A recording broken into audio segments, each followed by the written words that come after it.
Les damos la más cordial bienvenida al lanzamiento del proyecto Fondesit Juventud, Precariedad Laboral y Pandemia, Organización en Tiempos de Crisis. Hacemos un saludo especial a los profesores y profesoras presentes, a los doctorandos y así como también a los estudiantes presentes el día de hoy. Mi nombre es Isidora de la Barra, soy psicóloga egresada de esta escuela y miembro del equipo de investigación del proyecto. En esta instancia seré maestra de ceremonia y antes de comenzar quisiera destacar que en este conversatorio contamos con la presencia del doctor Guillermo Rivera, profesor asociado de la Escuela de Psicología de la Pontificia Universidad Católica de Valparaíso e investigador en las líneas de juventud, trabajo y subjetividad. A Antonio Pérez, presidente del sindicato Starbucks Chile. A Francisca Cayulén, representante de la Comisión de Mujeres y Disidencias del sindicato Starbucks Chile. Y a la doctora Verónica Chill, profesora emérita de Ciencias Políticas en la Universidad de Western Ontario, Canadá, académica feminista e investigadora en las líneas de política comparativa y latinoamericana, teoría crítica contemporánea, con énfasis en temas feministas, de género, gubernamentalidad neoliberal y ciudadanía. En esta ocasión nos visita. Durante este encuentro, cada uno de los expositores cuenta con 10 a 15 minutos para su intervención, con el fin de que puedan exponer y desarrollar sus ideas en relación a la pregunta que nos plantea el proyecto. ¿Cómo los jóvenes se organizan en tiempos de crisis? Luego, para que lo tengan en consideración, se dará paso a un espacio de preguntas una vez finalicen las exposiciones. Ahí recién se les otorgará un tiempo a los asistentes para que puedan realizar las preguntas. Así que les pido puedan anotarlas ahora para hacerlas después. Sin más que agregar, le doy la palabra a Guillermo Rivera. Espero que el encuadre haya quedado claro. Sí, lo último. ¿Pudiesen, por favor, apagar los celulares? Muchas gracias. Muy buenas tardes a todos y todas. Realmente es una alegría poder reunirnos acá. Lo estaba viendo y tomé una foto desde acá hacia allá y algo emotivo porque estuvimos 2 años haciendo clases por Zoom y de verdad que yo quiero decirlo acá que esto es hacer vida universitaria como estamos acostumbrados y no necesariamente esta lógica de estar por Zoom. Así que eso, quiero agradecerle a nuestros invitados que vinieron hoy a la Escuela de Psicología, a los dirigentes del sindicato Starbucks, a Antonio Páez, ¿no? Que hay un pequeño Páez, Antonio Páez, y bueno, a Francisca y a Verónica Chill, que probablemente ya la han visto por ahí, es nuestra profesora visitante en la Escuela de Psicología. Y bueno, un saludo también especial, creo que vienen otros dirigentes más del sindicato, así que los quiero saludar también, que están acá presentes. Saludar también, como decía, a los profesores, al equipo de investigación. Nosotros somos varios en este equipo y quería saludarlos, a los ayudantes que también son parte de este equipo. Y en especial a ustedes, a los estudiantes de primer año de teoría social. Me acuerdo que cuando comenzamos el semestre le dábamos la bienvenida a esta escuela y destacábamos que en esta escuela se hace investigación, se dialoga con comunidades, con organizaciones, nos vinculamos con la realidad social. Y acá esto es un ejemplo de querer hacer esto desde la investigación y mostrarles también desde primer año cómo funcionamos como escuela. ¿Ya? Y a veces por Zoom, por eso les digo, era más difícil, así que yo por lo menos estoy muy contento de verlos y verlas, así que eso, y considerando que están los estudiantes de teoría social acá, de primer año, yo me voy a encargar de revisar algunos puntos teóricos que pueden ser interesantes para nuestra asignatura. Así que eso, tengo 15 minutos, desde ahora, ¿ya? Bien, la verdad que esta iniciativa de poder hacer un lanzamiento de un proyecto es algo novedoso, algunos lo hacen, no todos, y me interesaba sobre todo dialogar y mostrarle a ustedes de primer año este proyecto que se llama Juventud, Precariedad Laboral y Pandemia, porque ustedes aquí somos todos jóvenes dentro de la lógica del proyecto, ¿ya? Y uno de los temas que me interesa que podamos problematizar es sobre el concepto, por ejemplo, de juventud. Pero bien, voy a empezar, digamos, con la presentación que les tengo preparada, que la idea es introducir a una pregunta que van a responder nuestros invitados, que es esta idea de organización en tiempos de crisis, ¿ya?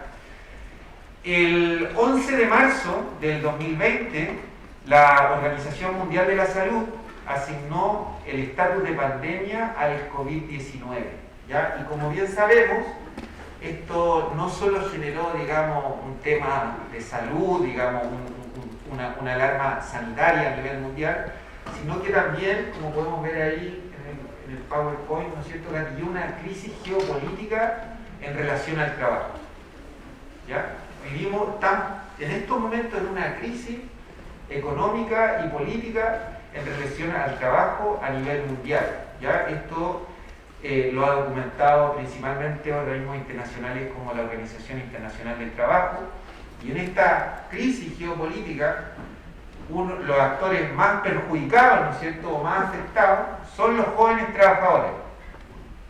Y esto no es algo particular de Chile, de nuestra realidad, sino que es una realidad a nivel mundial, ¿ya?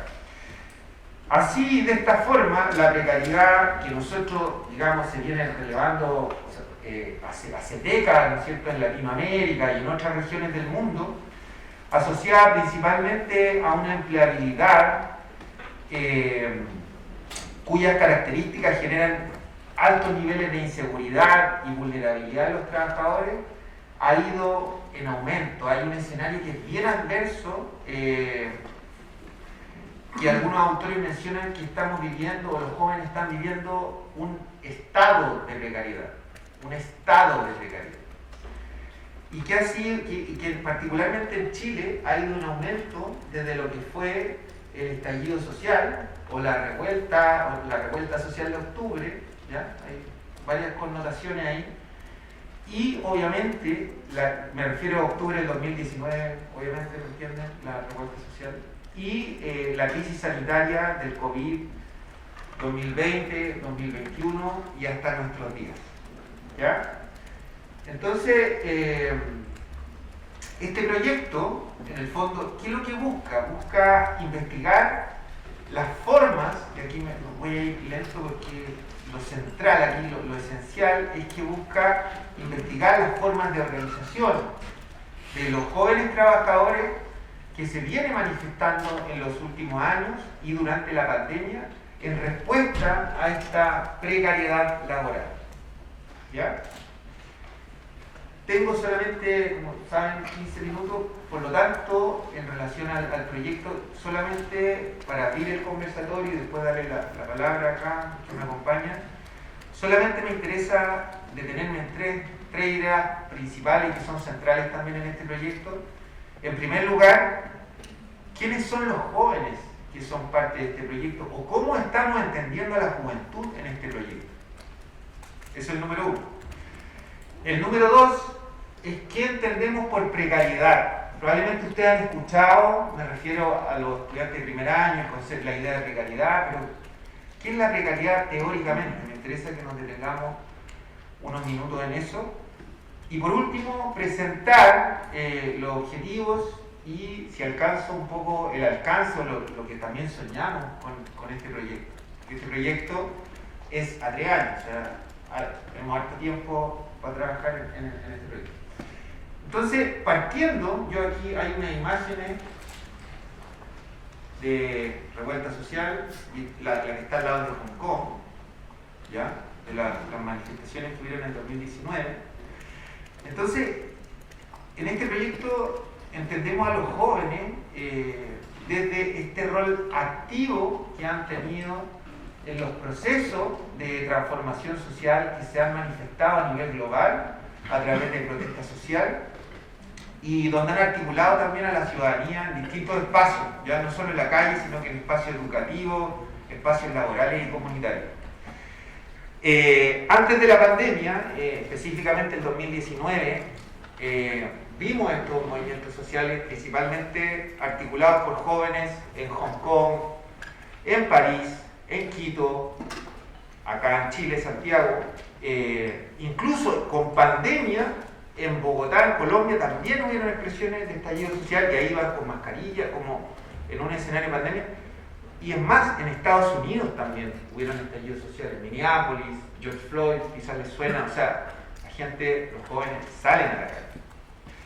Y en el caso chileno, fueron los jóvenes estudiantes que iniciaron, ¿no es cierto?, los estudiantes secundarios, que iniciaron las movilizaciones con la mundialmente conocida, ¿no es cierto?, evasión del metro, que no son 30 pesos, son 30 años. No me voy a detener tanto en esto, pero sí es importante que se instala una consigna desde ahí, que es Chile despertó. ¿Ya? Y bueno, ¿quiénes son los jóvenes en este escenario para nosotros, en este proyecto? Es un desafío pensarlo, porque tradicionalmente los jóvenes se han asociado a un rango etario estadístico, ¿ya?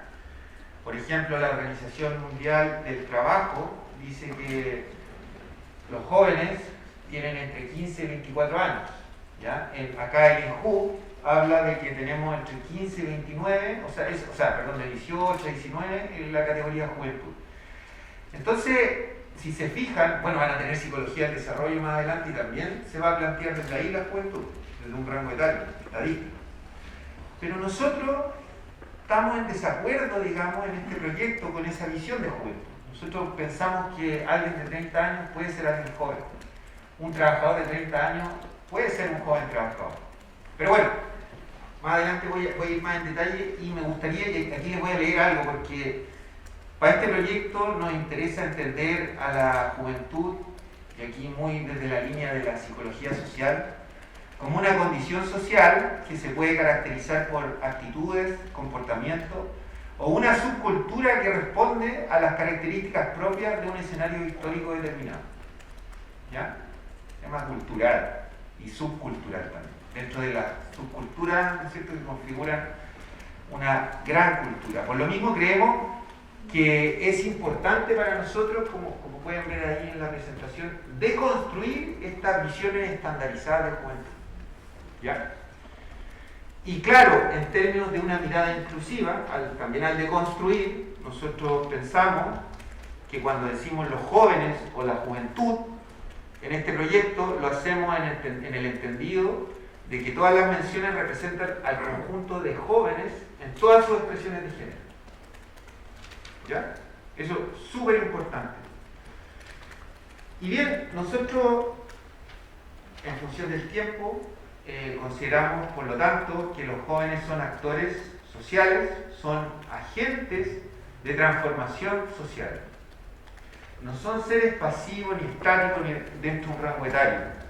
Por el contrario, son actores políticos y agentes de transformación de nuestra sociedad. Y bueno, en esta gran categoría están todos ustedes también, que son jóvenes. Así que eso quería, digamos, como para introducir lo que vamos a entender por juventud. Otro concepto clave, y aquí quiero que tomen nota en relación a teoría social, de cómo un concepto lo podemos entender de distintas formas, y es el concepto que tiene que ver con la precariedad. ¿Qué es la precariedad? Probablemente ustedes han escuchado hablar de precariedad, se habla de precariedad. Pero la precariedad, si uno empieza a profundizar, tiene distintos niveles, ¿ya? Y en este proyecto, y siguiendo a la gran Judith Butler, ¿ya?, que probablemente les suene, la conozcan, entenderemos a la precariedad, esto también lo voy a leer acá en detalle, como una condición ontológica de la indefensión asociada a la precarización de sí, del sujeto, que entrecruza con una inducción política e ideológica a ciertas poblaciones. ¿Ya? ¿Qué quiere decir esto? De forma más específica, que Judith Butler toma como referencia una perspectiva Foucaultiana desde una lógica de forma de gobierno o gubernamentalidad centrada en la precariedad. Son formas de gobierno de las poblaciones centradas en esta idea de la precariedad, asociada a elementos normativos que tienen como efecto una serie de discursos e instituciones que despliegan la precariedad al campo de la subjetivación. O sea, la precariedad no es solamente una clase social, quiere decir esto, o no hay que atribuirle a una clase social necesariamente, sino que constituye a un sujeto en nuestra sociedad actual. ¿Ya? Otra perspectiva es la del precariado, por lo menos con el paralelo, están conmigo, algo hemos visto de Guy Standing, y Guy Standing hace una asociación del precariado más referente a una clase social, ¿ya? Es un nivel un poquito más concreto que lo que nos plantea Judith Butler, ¿ya? Y que lo que nos dice es que hay una clase, esto en un contexto muy europeo, muy post-crisis del 2011, que este precariado se constituye de un nuevo orden económico y social de la última, que tiene que ver con las últimas décadas, las transformaciones del trabajo en las últimas décadas. Y describe, y esto es interesante lo que nos dice Standing, que este precariado no son solo los jóvenes, sino que también habla de los jóvenes y los no tan jóvenes. ¿Quiénes son los no tan jóvenes? Quizás lo que nosotros entendamos como el treintañero, alguien de 40. ¿Puede ser un precariado? ¿Un precario? Sí.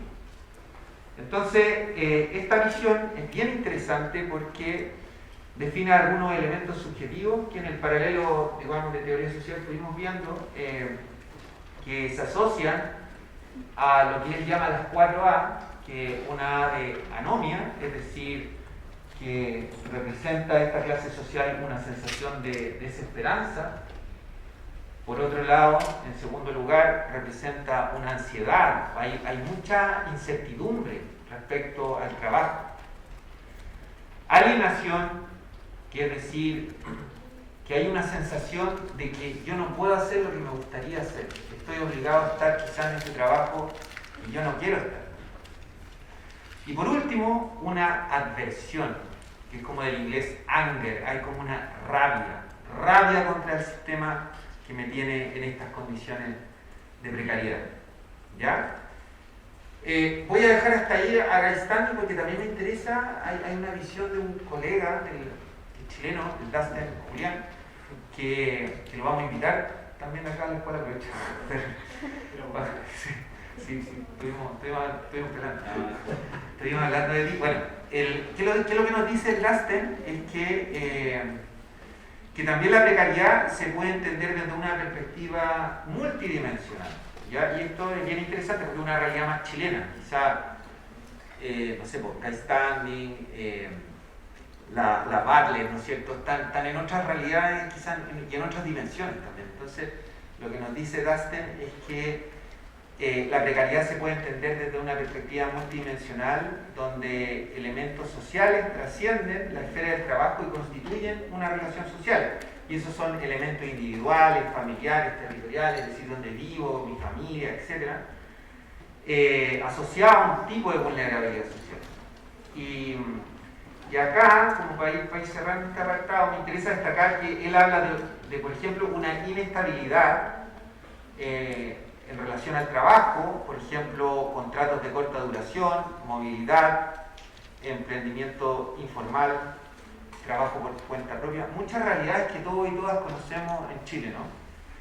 También habla de una inseguridad en el sentido de una ausencia de protección social en el trabajo. Ya no todos tienen protección social en el trabajo y una realidad muy común en Chile. Y acá quizá va a ser interesante dialogar también porque hay una falta de derechos sindicales. Es decir, no hay una consideración por la organización sindical dentro de la realidad chilena. Bueno, que es algo que acá los dirigentes nos van a contar cómo ha sido su experiencia. También habla de una insuficiencia en el sentido de que la relación entre lo que yo gano con lo que vale vivir la vida no encaja. ¿Ya? Hay todo ahora un tema con el sueldo mínimo, ¿no es cierto?, que tiene que ver con eso. Y por último, esta idea de cronopiedad, ¿ya?, que es un poco cuánto tiempo yo invierto en trabajar o cuánto tiempo de la vida se me va en trabajar y cuánto tiempo de sobrecarga de trabajo tengo y cuán poco tiempo quizás tengo para mi vida personal. ¿Ya? Entonces, como pueden ver, acá la teoría social nos ayuda a entender cómo un concepto lo podemos ver de distintos niveles, ¿ya? De una dimensión ontológica, de una dimensión más de clase social y una dimensión o multidimensión, como señalan autores más locales como Dasten, que en el fondo tiene que ver con nuestras propias relaciones y cómo construimos, ¿no es cierto?, una relación social en función de la precariedad. Ya, yo creo que en el tiempo, no sé, no estoy aquí, estoy medio pasado, estoy como justo, pero sí me gustaría, como este es un proyecto que inauguramos, esto es importante, algunas imágenes donde está la precariedad en nuestra sociedad. Ustedes probablemente, cuando yo estaba hablando, estaban pensando en esto, ¿ya? En los trabajadores de la comida rápida, por ejemplo, en los trabajadores de plataforma en sus distintas dimensiones, ¿ya? Los repartidores, los trabajadores de Uber, lo que se llama actualmente la uberización del trabajo. Bueno, hay una foto ahí que representa el desempleo también, como esta de no tener trabajo, querer trabajar, pero no hay trabajo. Pero bueno, para cerrar, me interesa contarles el objetivo general de este proyecto, y se los voy a leer porque yo creo que es importante entender esta lógica en la investigación, que uno trabaja en función de un objetivo. ¿Ya? Esto no es como que se me ocurrió y no, esto tiene un objetivo serio que se tiene que proyectar en 3 años. Y en este proyecto el objetivo es comprender la emergencia de formas alternativas de organización de jóvenes trabajadores en respuesta a la precariedad laboral en los últimos años y durante la crisis sanitaria en Chile, profundizando en el estudio de, en primer lugar, sus redes sociales, sus prácticas en el espacio organizacional, así como la narración que tienen los jóvenes sobre el futuro del trabajo. ¿Ya?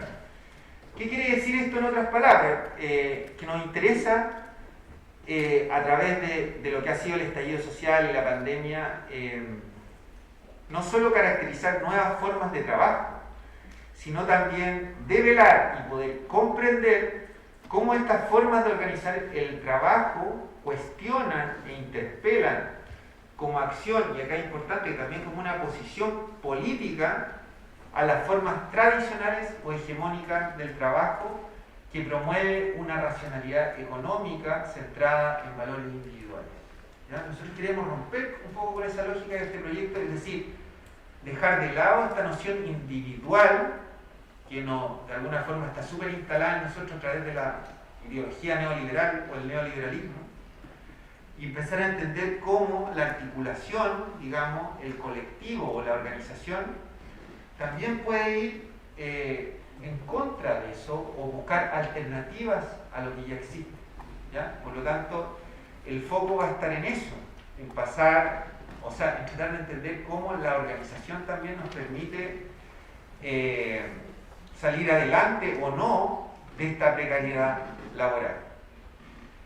No voy a leer los objetivos específicos porque creo que ya me estoy pasando en el tiempo. Sí quiero aprovechar de introducir un poco, digamos, a los jóvenes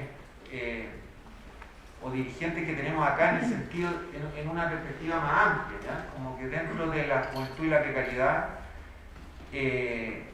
hay muchos jóvenes, digamos, o organizaciones o sindicatos de empresas que se están organizando en lo que se ha denominado nuevas expresiones del sindicalismo, ¿ya? ¿Y qué quiero decir con esto? Corporaciones como Starbucks, como H&M, McDonald's, Papa John's, Ripley, entre otras, se han articulado desde la lógica sindical, pero es un tipo de sindicalismo distinto al más tradicional y se caracteriza principalmente por una composición de jóvenes y mujeres en condiciones de empleo precaria y que usan formas de acción más directas y disruptivas de las formas tradicionales de organización sindical. Acá hemos estado hablando harto con Antonio sobre estas formas, nos va a explicar. Pero lo que me gustaría destacar es que esto no es un fenómeno, y con esto cierro, un fenómeno propio de Chile, ¿ya? O de Santiago, Valparaíso, de Chile, sino que a nivel internacional los jóvenes trabajadores se están articulando de esta forma, denunciando cómo grandes empresas multinacionales, por ejemplo de comida rápida, retail, lucran con la juventud como una mano de obra barata, llamando a evidenciar la inhumanidad de estas. ¿Ya? Bien, yo creo que con esto voy a ceder la palabra, creo que me he pasado, pero voy a cederle la palabra a Antonio para que nos explique, cuente sobre el sindicato STAR. Antonio. Bueno, primero que todo, muchas gracias a la Escuela de Psicología de la Universidad Católica de Valparaíso y en particular al profesor Guillermo por habernos invitado y habernos dado la oportunidad de hablar sobre hablarle a un grupo que en particular para nosotros y nosotros como organización es muy importante.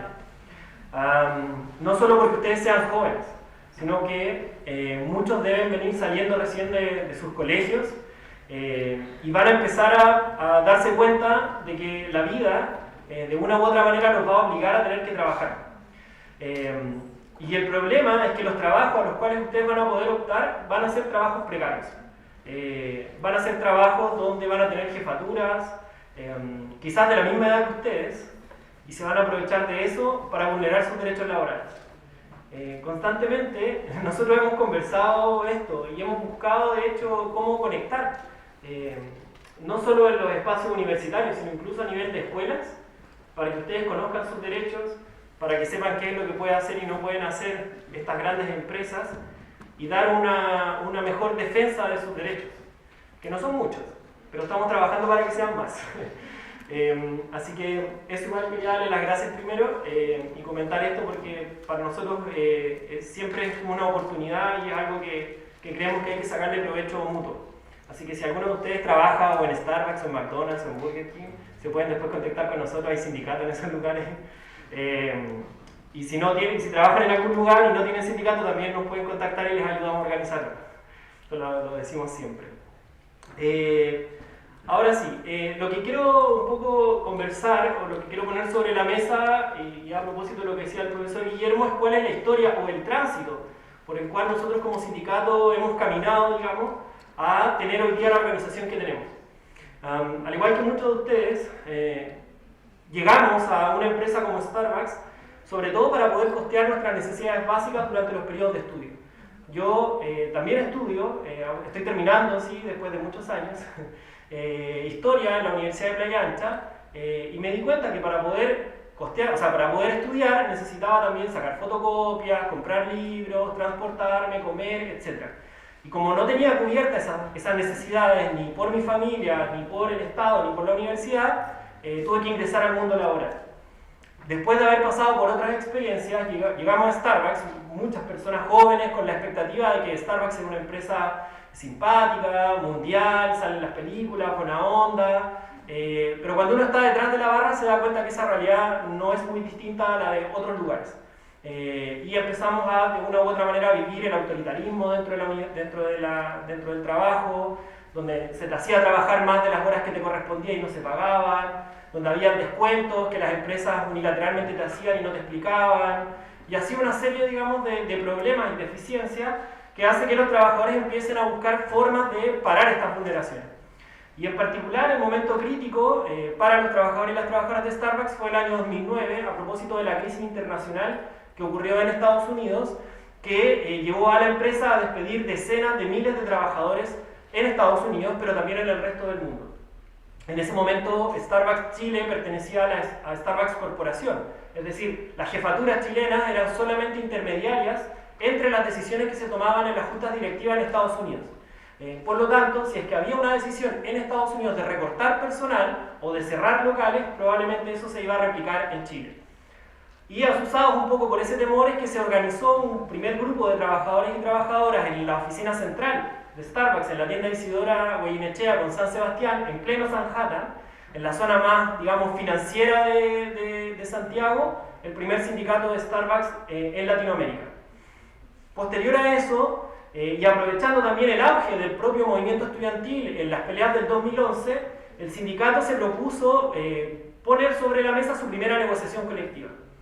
Una negociación colectiva que muchas y muchos, como yo mismo, teníamos o creíamos que la empresa iba a acceder a negociar en este contexto de empresa distinta, de esta filosofía friendly, como le decimos, pero en realidad nos topamos con que aquí la dictadura del empresariado era igual como en cualquier otra empresa. La empresa se negó a negociar con nosotros, no solamente se negó, sino que hizo público su rechazo incluso a la propia negociación, hizo público su rechazo a la existencia del sindicato, y en eso se apoyaron de la filosofía corporativa del dueño de la empresa, que es Howard Schultz, de que para ellos los sindicatos eran agentes externos a la empresa y que generalmente eran personas que estaban en contra de la empresa. Y en esa idea de que los sindicatos no son necesarios dentro de Starbucks, se negaron de hecho a reconocer nuestra organización. Después de una huelga muy dura, de casi 30 días, que incluyó huelgas de hambre, protestas, detenciones de activistas, yo mismo me fui detenido en un par de protestas en Santiago, decidimos posponer la negociación colectiva porque la empresa no estaba dispuesta a conversar y por lo tanto vino un periodo de reflujo. En la huelga del 2011, el total de trabajadores sindicalizados dentro de Starbucks era de alrededor del 50%. Una vez terminada la huelga, la empresa arremetió contra el sindicato, despidió a muchas personas y a las que no pudo despedir les ofreció indemnizaciones millonarias en algunos casos, y a los que incluso se resistieron a las indemnizaciones se les hizo persecución. Entre una de esas personas fui yo. En febrero del año 2012, el sindicato, que había tenido en su mejor momento 256 personas de 500 trabajadores, un poquito más del 50%, se había reducido a poco más de 100 personas. Y la gran mayoría de los líderes y los organizadores del sindicato habían sido o despedidos o habían renunciado. Y en ese contexto a mí se me despide. El sindicato toma la decisión, junto conmigo, de apelar a este despido como un despido antisindical, pero como es la justicia en Chile, los procesos son largos y por más de un año me mantuve fuera de la empresa, y al volver, en febrero del año 2013, el sindicato se había reducido a poco más de 56 personas. O sea, pasamos de ser el 50% de la empresa a menos del 10%, incluso menos del 5%, solamente en 2 años. Y esa realidad se mantuvo por casi 10 años. ¿Por qué se mantuvo por 10 años? Porque la empresa, de una u otra manera, hizo juego con todas las herramientas que le permite hoy día el marco legal para desarticular al propio sindicato. Por eso nosotros caracterizamos que desde el 2010, desde el 2009, cuando se formó el sindicato, hasta el año 2019, la razón para estar en el sindicato era que tú odiabas a la empresa, básicamente. O sea, la gente que odiaba a la empresa estaba en el sindicato. Incluso había gente que odiaba a la empresa y no se afiliaba al sindicato porque le daba susto decir públicamente que odiaba a la empresa. Entonces éramos un grupo de resistencia, más que un grupo de organización de trabajadores y trabajadoras, éramos un grupo de resistencia, un pequeño grupo de resistencia. Y todo eso cambió a partir del año 2019. Ahí voy a hacer un salto temporal adelante. El año 2019, por primera vez, el sindicato tuvo la oportunidad de hacer una campaña de afiliación masiva, a propósito también del apoyo que recibimos de un sindicato de trabajadores precarizados también en Estados Unidos, que es el SEIU, el Service Employee International Union. Lo pueden buscar, SEIU. Y ellos nos ayudaron a tener otra perspectiva de cómo organizar el sindicato. Hasta el año 2019 todos nuestros recursos, digamos, estaban destinados a temas judiciales. Tratar de defendernos con lo que nos daba el marco legal chileno. Pero logramos hacer este cambio y logramos pasar de ser un poquito más de 70 trabajadores en casi 7 u 8 meses a ser más de 200 trabajadores. Obviamente la realidad de la empresa había cambiado, ya no eran 500 trabajadores, sobre bases de 30 locales, sino que eran más de 100 locales sobre un universo de más de 1.800 trabajadores. Pero aún así ese avance nos permitió sentar las bases para lo que es hoy día el sindicato.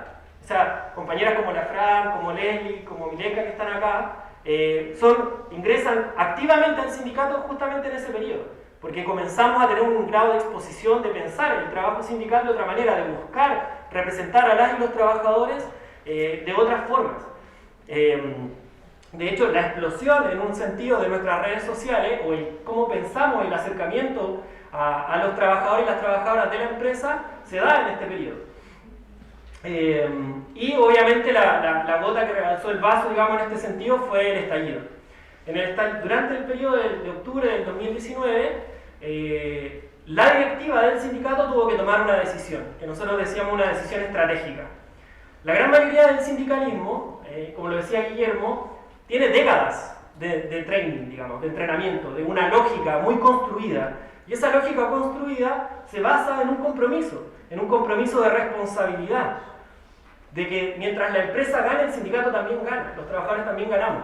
Pero justamente lo que expresó el estallido, la revuelta, fue que mientras las empresas ganaban, los trabajadores no estaban ganando. Incluso muchos de los derechos que se habían conquistado durante décadas habían retrocedido. Y algunos de esos retrocesos incluso se habían institucionalizado. Como por ejemplo la subcontratación a propósito de la pelea de los trabajadores de la ENAP en el Biobío. Y esos retrocesos se habían institucionalizado a tal punto que los propios sindicatos los habían hecho parte de su propia lógica. Y ahí nosotros tuvimos que decidir, o nos levantamos junto con los compañeros y las compañeras secundarias y llamamos también a saltar los torniquetes porque Chile había despertado, o asumíamos parte de lo que tradicionalmente iba a ser el sindicalismo, que era básicamente convocar a marchas, sacar un par de declaraciones y mantenerse al margen y esperar a ver qué ocurría. Y en ese contexto, nuestra organización decidió ponerse al frente y llamar a sus socios y socias, que si bien éramos un grupo pequeño todavía, pero había que expresar una voluntad, digamos. Y nosotros dijimos, vamos a sumarnos. Llamamos a paro, llamamos a movilizaciones, llamamos a asamblea. Habían compañeras y compañeros de nuestro sindicato que estaban en la primera línea, en Plaza Dignidad combatiendo. Tuvimos compañeros y compañeras del sindicato que recibieron perdigones, fueron reprimidos por la policía. Compañeros y compañeras procesadas, por ejemplo, por la justicia en Chile, a propósito de saqueos, cosas así, pero que eran detenciones ilegales, que la policía aprovechaba para cargar, para meterle miedo a la gente.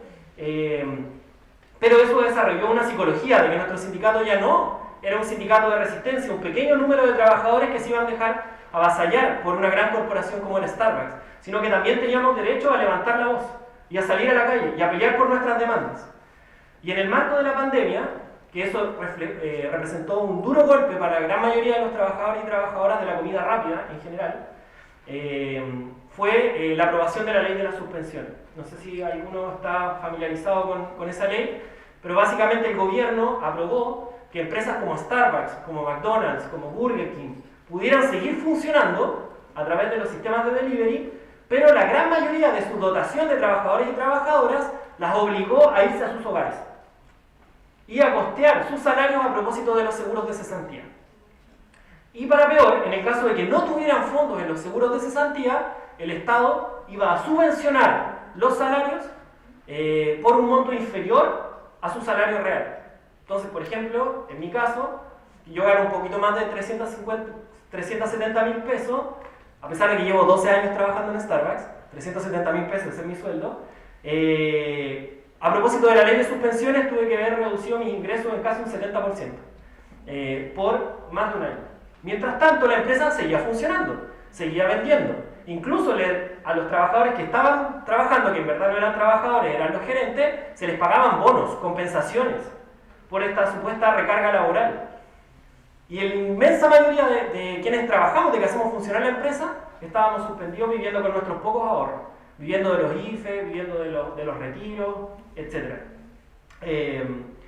Y esta ruptura, digamos, entre esta idea de que la empresa te ayuda, en la gran mayoría de los trabajadores representó para ellos un hasta aquí no más dolor.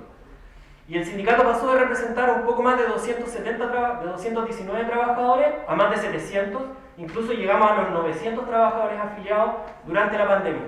También porque nuestro sindicato tomó una decisión, nuevamente, y siguiendo la línea de lo que había ocurrido durante el estallido, de no aceptar la decisión que había tomado Starbucks. E incluso instamos a los trabajadores de Starbucks, o sea, de Burger King y de McDonald's a seguir nuestro mismo camino. De hecho, en diciembre del año 2019 logramos constituir por primera vez en Chile un sindicato unificado de trabajadores de McDonald's y Burger King, que hoy día trabaja también con nosotros y que nuestra organización la apoya para que ellos puedan seguir funcionando hasta que no tengan el nivel de autonomía que tenemos nosotros. Pero decidimos recurrir a los tribunales e impugnar la ley que se había aprobado por la inmensa mayoría de los partidos políticos que tienen representación en el Parlamento, incluso personas que hoy día son de gobierno, contra la voz que habíamos levantado las y los trabajadores.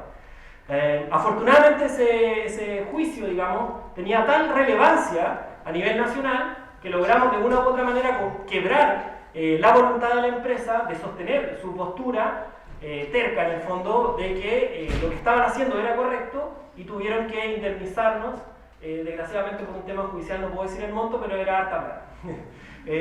Lo cual obviamente reforzó la confianza de quienes son parte del sindicato de que organizarse sirve.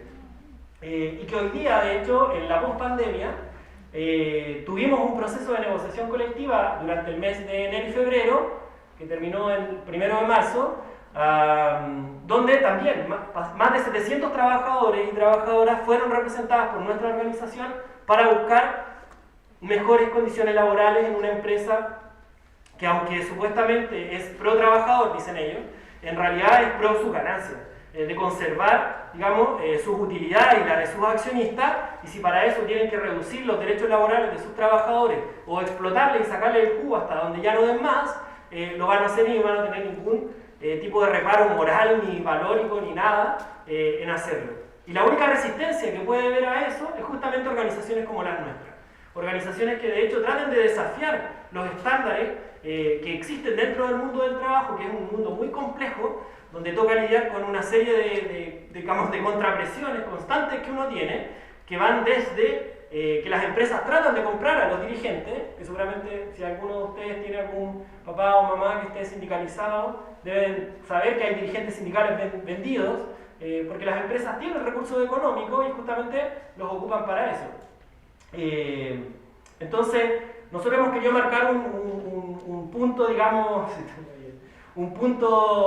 digamos, de diferencia y que nos ha llevado incluso a tomar relaciones internacionales con otros sindicatos, y hoy día también estamos apoyando y solidarizando el proceso de sindicalización que se vive en Estados Unidos, donde incluso se está caracterizando de que hay una generación U, una generación de unions, de jóvenes trabajadores que ingresan al mundo laboral, muchos como ustedes, en lugares como Amazon, como Starbucks, como Apple, que son estas nuevas empresas supuestamente que rompen con el paradigma fordista o toyotista del trabajo, que son amigables con los trabajadores, pero que no habían sindicatos. Y eso es un proceso que nosotros estamos viendo con mucha simpatía, estamos tomando contacto con trabajadores y trabajadoras que están sufriendo la persecución sindical, y de hecho en un par de semanas más incluso un grupo nuestro va a viajar a Estados Unidos para solidarizar con ellos y ahí abordar y expresar también un poco nuestra experiencia y que a ellos les sirva también para su propio proceso de organización.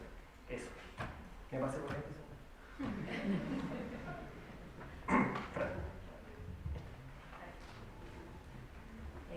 Ya, les digo al tiro que soy un poco dispersa, así que puede que vaya y vuelva con algunos temas. Mari Compuché, hola a todos a todas, soy Inchi Francisca Cayulén, soy parte del directorio del sindicato Starbucks hace aproximadamente como 2 años, también parte de la Comisión de Mujeres y Disidencias, también hace 2 años, en la empresa hace 4 años. Bueno, nosotras conformamos esta Comisión de Mujeres y Disidencias a partir de, como decía acá mi compañero, una ley de protección al empleo, donde se suspendió a más de 1.700 trabajadores unilateralmente.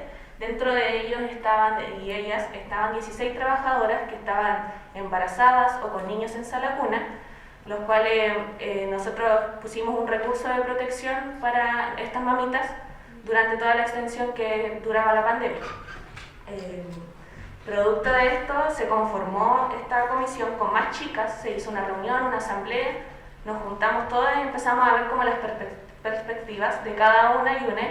Entre ellas estaban mamás, estudiantes de pueblo originario, trabajadoras, tenían 2 trabajos al mismo tiempo Y con esto se empezó a ver también el problema a través de los protocolos que se generan dentro de las empresas, que muchos de estos protocolos que son de acoso y abuso laboral y también sexual son a beneficio siempre de las empresas.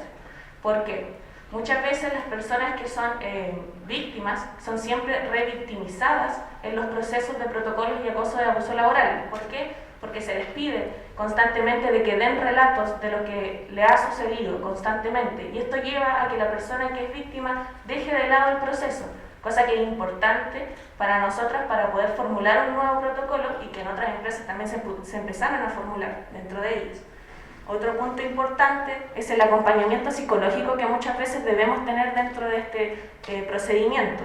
Las empresas no ven el ámbito psicológico, netamente ven como ya, llevemos una sanción y listo y dejamos de lado, pero no vemos la importancia psicológica que tiene la persona cuando está viviendo un tipo de abuso o acoso, tanto sexual o laboral.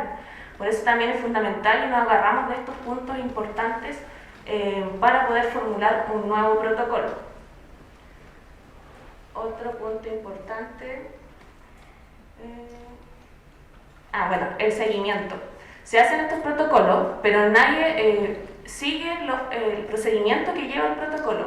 Por eso también se formó la Comisión de Mujeres, no netamente de ya vamos a velar por las mujeres y las disidencias, sino que también cómo se llevan a cabo estos protocolos, quién fiscaliza estos protocolos, quién ve que realmente se gestionen las sanciones a la persona que está generando el abuso o el acoso laboral. Y por eso nosotras como que nos conformamos y dijimos ya, vamos a ser el ente fiscalizador, pero también generemos un protocolo que sea eficiente para los trabajadores y las trabajadoras, donde se puedan sentir seguros y seguras. Yo hago visitas sindicales, junto con Leslie, que está acá al frente, también parte de la comisión, donde hemos viajado a nivel nacional por todas las tiendas y vemos la inseguridad que hay en las trabajadoras y trabajadores al querer denunciar un tipo de acoso o abuso, porque los protocolos no son eficientes dentro de la empresa. Porque muchas veces solamente se les cambia de tienda, pero el gerente o el supervisor que es abusador o que es abusadora sigue manteniendo su puesto de trabajo. Entonces, por lo mismo es súper fundamental de que nosotras actualmente estamos formulando un protocolo, estamos a punto de finalizar este protocolo y creo que aproximadamente nos quedan como 2 o 3 reuniones máximo para poder finalizar este protocolo, donde tenemos acompañamiento psicológico, donde el testimonio se ve solamente una vez, donde la Comisión de Mujeres y Disidencia acompañe en el proceso, no se deje sola, que si es necesario que la comisión haga el trabajo, lo hace, pero la persona se resguarda. Y también de fiscalizar. Actualmente tenemos problemas de acoso laboral, lo cual yo me he encargado personalmente de poder llevar a cabo el proceso, donde yo quiero que realmente se desvincule a la persona, porque yo no quiero que esté dentro de la empresa, porque para mí, o para cualquiera de ustedes que está viviendo o está dentro de un ámbito laboral y tienen un acosador laboral, no creo que sea muy cómodo estar trabajando al lado de la persona, o estar conviviendo constantemente en la semana, aunque sea un día con la persona, porque son vivencias distintas. Cada uno de ustedes es distinto, tiene un sentir distinto y todos vemos la percepción de distinta manera. Por eso es fundamental que haya una fiscalización y un acompañamiento de las personas. Bueno, por otro lado, nosotras al comienzo, cuando generamos la comisión, hicimos un formulario donde queríamos ver qué tan informados o informadas estaban los trabajadores.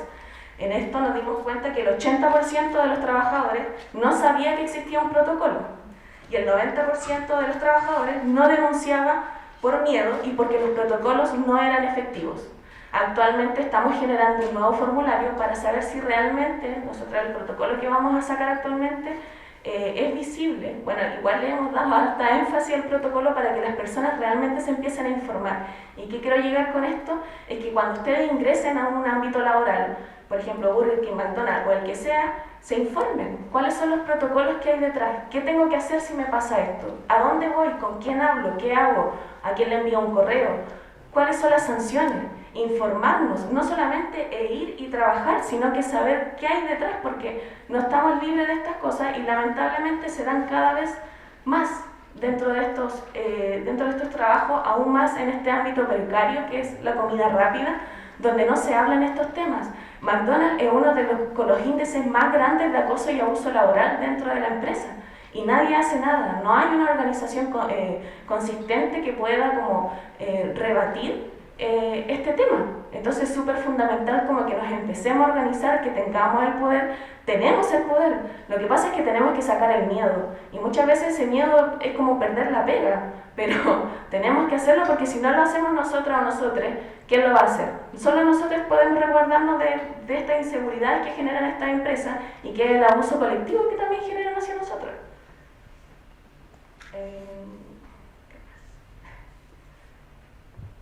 Ya. Y lo otro importante, que es como un ente súper, ¿cómo se llama ese? Glorioso para la cohesión de mujer y disidencia, es que estamos generando esta campaña de acoso y abuso laboral dentro de las cadenas de comida rápida. Sería ideal para nosotros que no fuera netamente de comida rápida, sino que se generalizara en todas las empresas, independiente del género que fuera, por ejemplo, comida rápida o empresariados ahí arriba, da lo mismo, pero que llegara a todos lados para que todo y cada uno de ustedes se pudiera sentir seguro. Es por eso que nosotros ahora estamos realizando esta campaña, estamos trabajando con McDonald's, pero con McDonald's de Brasil, que también están en una campaña que es de acoso, abuso, pero también de discriminación, porque también se vive allá el racismo. Acá nosotros también tomamos el tema de la discriminación de género, que también pasa. Dentro de Starbucks, ellos fomentan como el ente de la disidencia, pero muchas veces nos han pasado que chicos o chicas transgéneros se cambian sus nombres y no son validados por sus nombres. Entonces, no solamente nos tenemos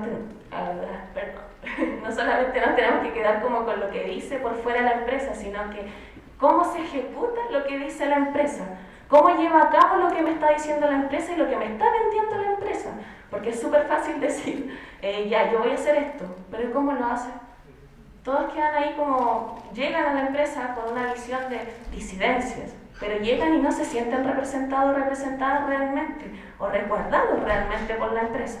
Por eso es súper fundamental que dentro de las organizaciones sindicales también se generen comisiones de mujer y disidencia, que puedan llevar a cabo este tipo de situaciones, que puedan sentirse seguras y seguros a la hora de denunciar, a la hora de decir, ya quiero hacer esto otro, ya vamos, démosle, hagámoslo, vamos a todas, apañémonos, ¿cachai? Porque si yo sola no voy a lograr nada, yo necesito el apañe de la Antonia, necesito el apañe de Lenny, de Milenka, de todos mis compañeros y compañeras para yo realmente poder generar un cambio y una solución dentro de mi sistema.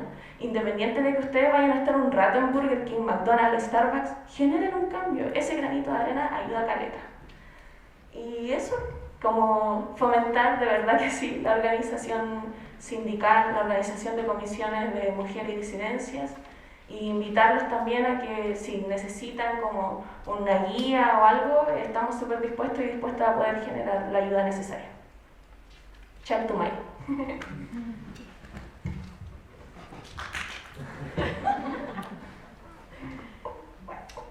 10 minutos. Bueno, muchas gracias. Muy enriquecedor lo que han presentado, y quiero agregar, yo creo, un par de cosas a partir de lo que ya se ha planteado, para volver a lo tal vez al análisis, ¿no? Como lo planteó Guillermo al inicio, de lo que es la precariedad, la precarización, la precariedad, y de dónde empezamos en el fondo a aproximarnos a este problema, de ponerlo así. Y me voy a disculpar porque de repente hablo un castellano medio arringado, así que, pero quisiera empezar precisamente con lo último que mencionaste, y que nos ilustra que una de las dimensiones múltiples de la precariedad es la precariedad, yo la llamaría precariedad política, ¿no es cierto? La precariedad de sujeto político, el no tener la certeza, para hablarte, ¿no? Para no tener la certeza, ni el contexto, ni los medios para poder plantearse como sujeto de derecho. Que siempre un sujeto, como yo he insistido, no el sujeto abstracto de la teoría política, no el ciudadano o la ciudadana, como nos gusta decir ahora, pero antes era siempre el ciudadano, sino es que en esta dimensión múltiple y compleja, ¿no es cierto?, de las diversidades, etc.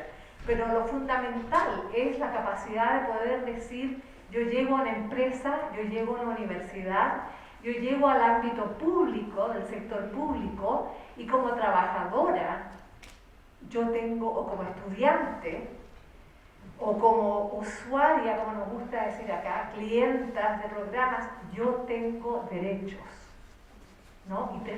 Y que hay que respetarlos, ¿no? Entonces, yo quisiera rescatar ese aspecto también y vincularlo para pasar ¿no? un poco el aviso político de que lo que está detrás de toda esta concepción famélica y puro bla bla de lo que es ser, ¿no?, ciudadana, de lo que es tener derechos, porque en el año 90 todos tenemos derechos, y todos más recientemente, ¿no? Pero el tema de los derechos está muy instalado en el discurso en este país, gracias a todos los convenios internacionales. O sea, no es que nació acá y se enterró acá, pero es famélico. Y es famélico, ¿por qué? Porque además de tener una constitución que nos amarra a un concepto bastante limitado de lo que es ser sujeto, ¿no? Más que nada sujeto ¿cómo se llama? Consumidor, pero tampoco con derechos como consumidor que necesita devolver algo o que le hagan un cambio, etc. O sea, el derecho a consumir está muy establecido como parte de una actividad y como parte de un derecho escrito, pero el derecho a reclamar es como la mona. Llega hasta por ahí nomás, ¿no es cierto? Bueno, entonces eso hay que también, diría yo, pensarlo en el contexto más amplio de lo que ha sido esta Constitución, sobre la que no voy a hablar, pero solamente lo voy a mencionar, precisamente porque en este momento está el riquísimo y bastante atacado debate acá, pero admirado en el mundo entero, de este proceso constitucional, ¿no? Que una de las cosas fundamentales que está haciendo, que yo recojo, más allá de todos los detalles, es precisamente darle carne y hueso a este concepto de la democracia y la ciudadanía, ¿no?, que nos pueda permitir tener respeto, ¿no es cierto?, y poder ser respetados en estos distintos ámbitos.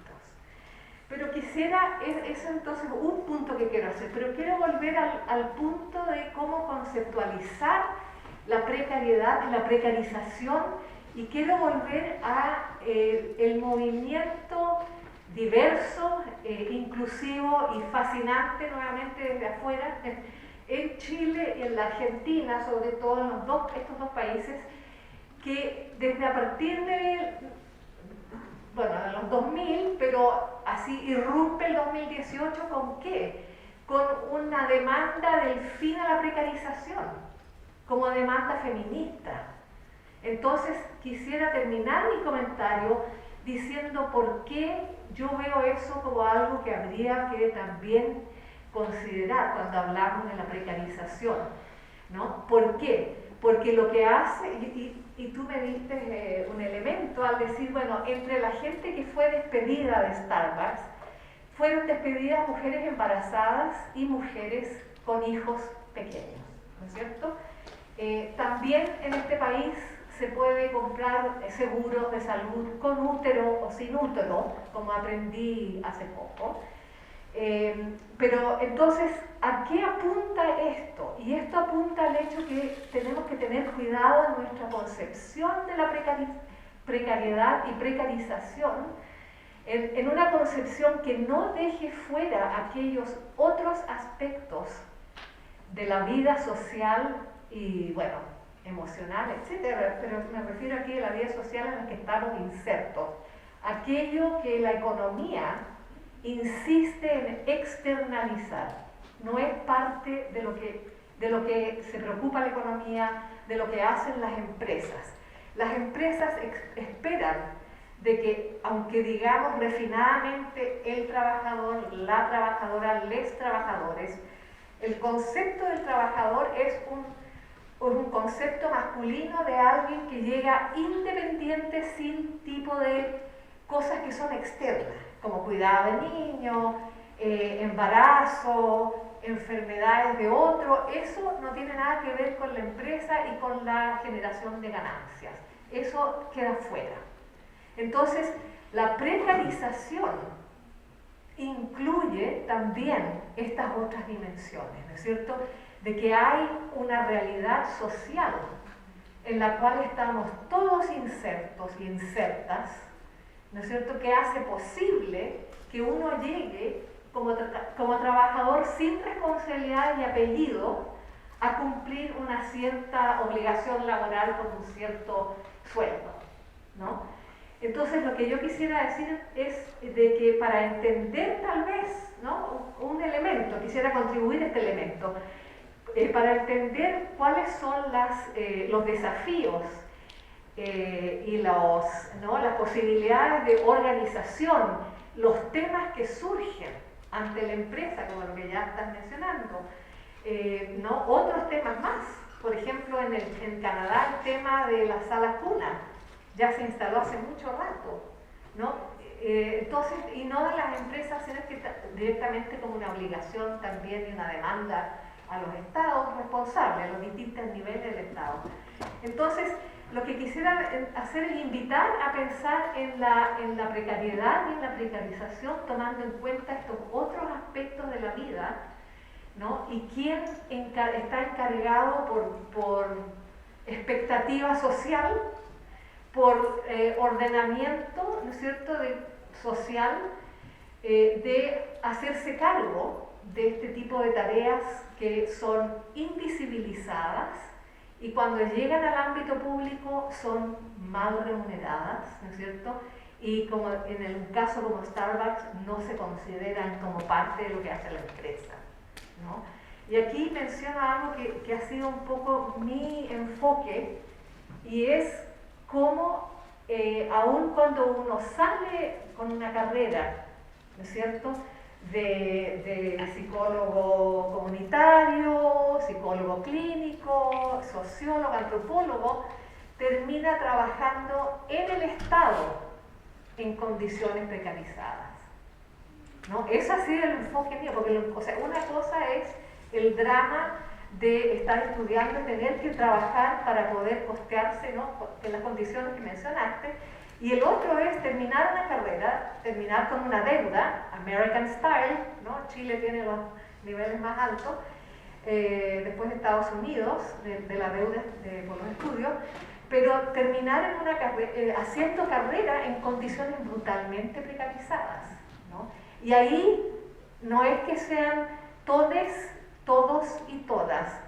Todos los estudios muestran que la mayoría de la gente que termina haciendo ese tipo de trabajo para el Estado son mujeres, y mujeres con este tipo de profesiones. Entonces, y eso lo hizo visible la pandemia, ¿no? Y no solamente acá, en todo el mundo, de que las trabajadoras, mayoritariamente mujeres del cuidado, en los hospitales, en los hogares, etcétera, en el retail, en los supermercados, eran mujeres en condiciones precarizadas. Entonces, eso para terminar es lo que quisiera decir acerca de cómo tomar esa dimensión y no pisar el palito de la economía de las empresas que nos dicen que eso no cuenta, y tomarlo en cuenta cuando pensamos en cómo nos organizamos y cuáles son los elementos que empiezan a surgir como importantes para una organización. Eso, gracias. Muchas gracias, Rodrigo.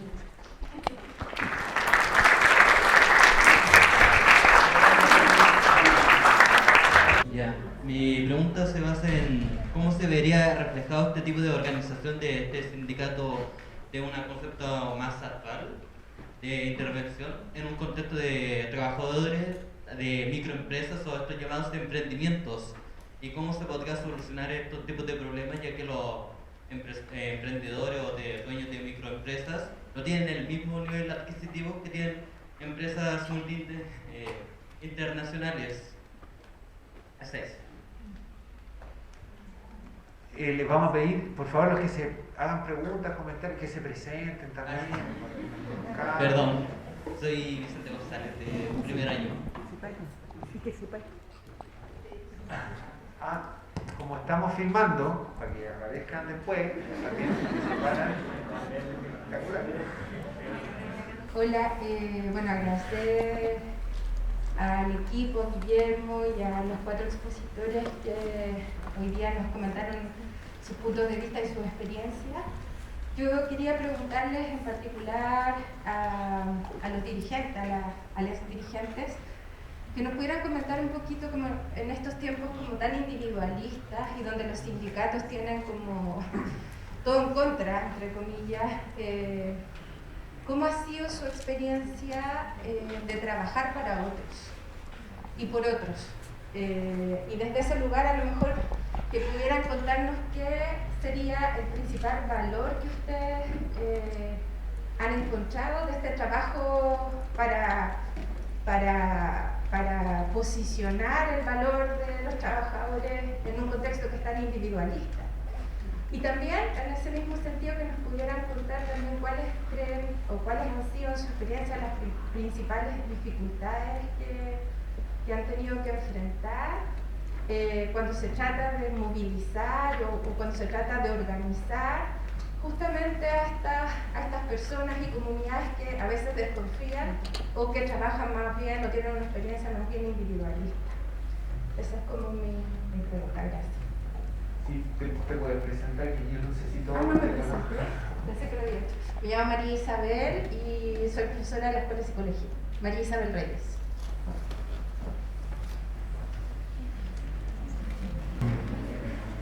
Bueno, buenas tardes y muchas gracias a todo el equipo que organiza esta instancia, que es súper valiosa en todo sentido, y seguir dialogando y discutiendo sobre temas que son relevantes para todos nosotros, ¿no? Bueno, primero Rodrigo, soy profesor también de la Escuela de Psicología y hay algo que quizás una pregunta abierta para quien quiera como reflexionarla o responderla, y tiene que ver con algo que ustedes lo mencionaron todos los expositores, ¿no? Recurrentemente, que tiene que ver con el miedo. Esta sensación subjetiva de miedo, que está muy, quizás, no sé, ahí, probablemente tiene que ver algo con este carácter individualista que plantea también María Isabel hace un rato. ¿Cómo se subvierte el miedo? Desde la experiencia que ustedes nos han señalado, ¿cómo se vence ese miedo? ¿No? Sin duda ahí al parecer lo colectivo juega un rol importante según lo que nos van comentando, pero quizás quisiera pedir que nos pudiesen contar, hablar más sobre eso. Muchas gracias. Hola, buenas.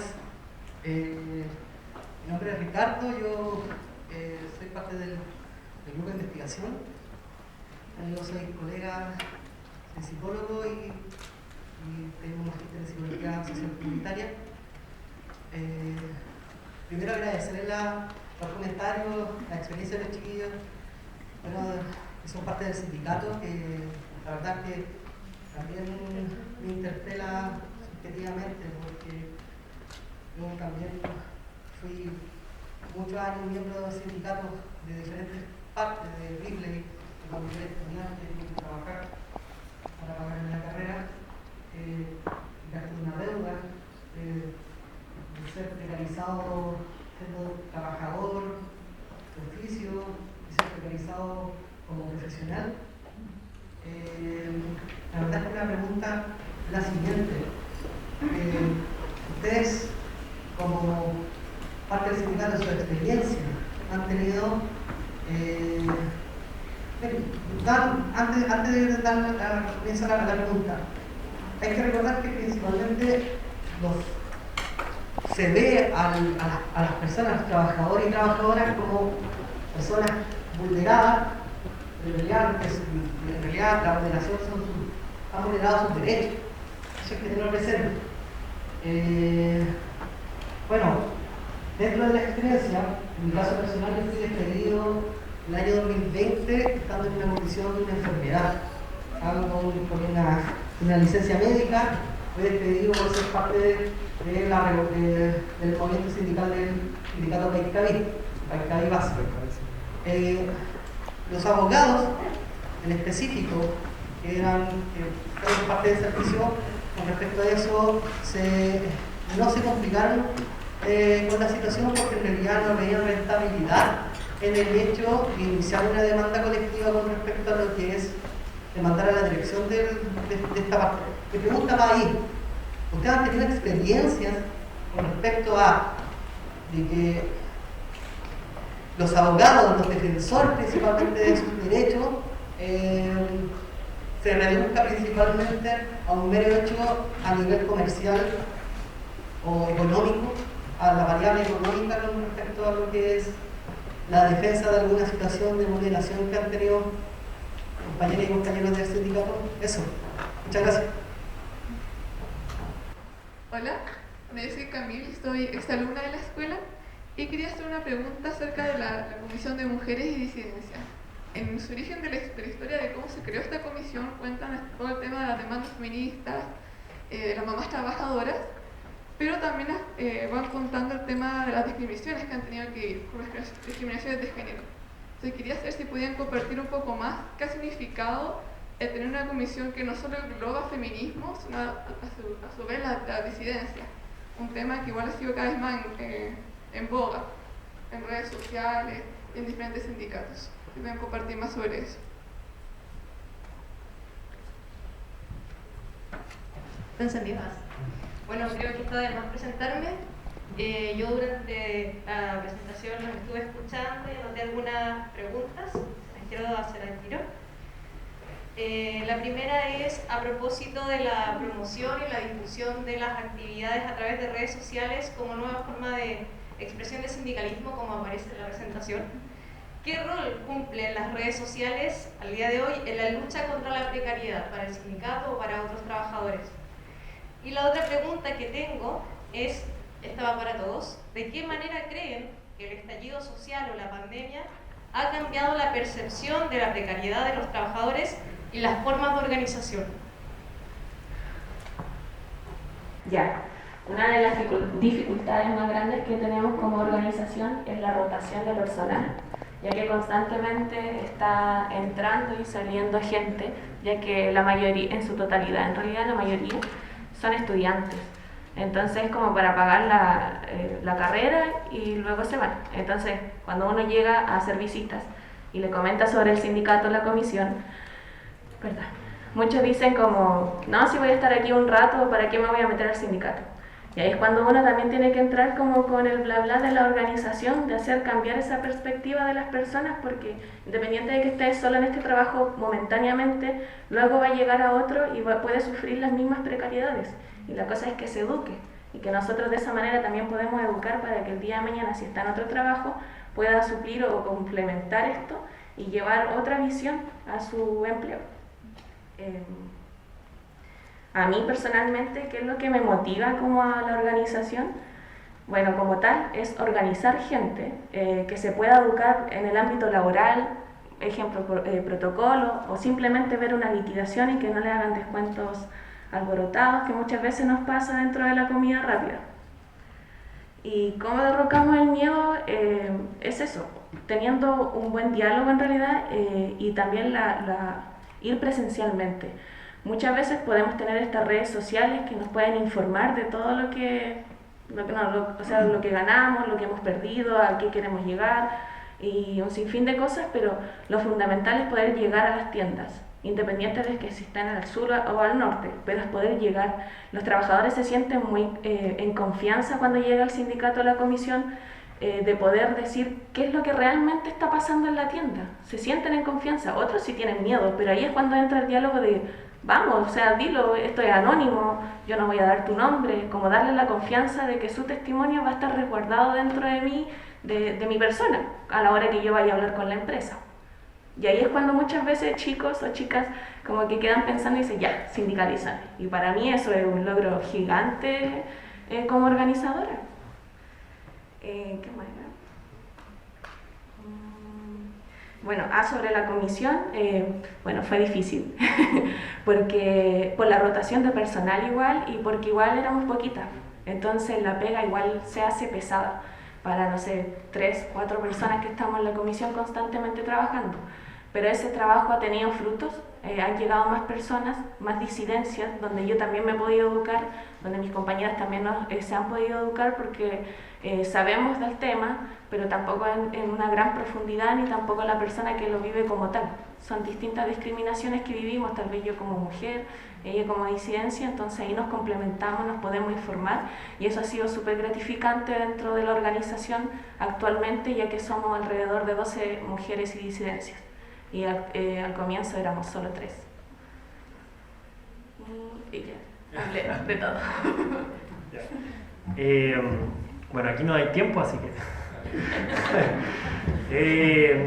primero, sobre la pregunta de la formación de los sindicatos en las pequeñas empresas, ahí hay un marco regulatorio, ya eso para que ustedes también lo sepan. Hay un mínimo de trabajadores que pueden constituir un sindicato y también sobre un global de trabajadores mínimo. Entonces, por ejemplo, en una pyme, en una señora, qué sé yo, que vende pan con 3 personas y no puede haber un sindicato.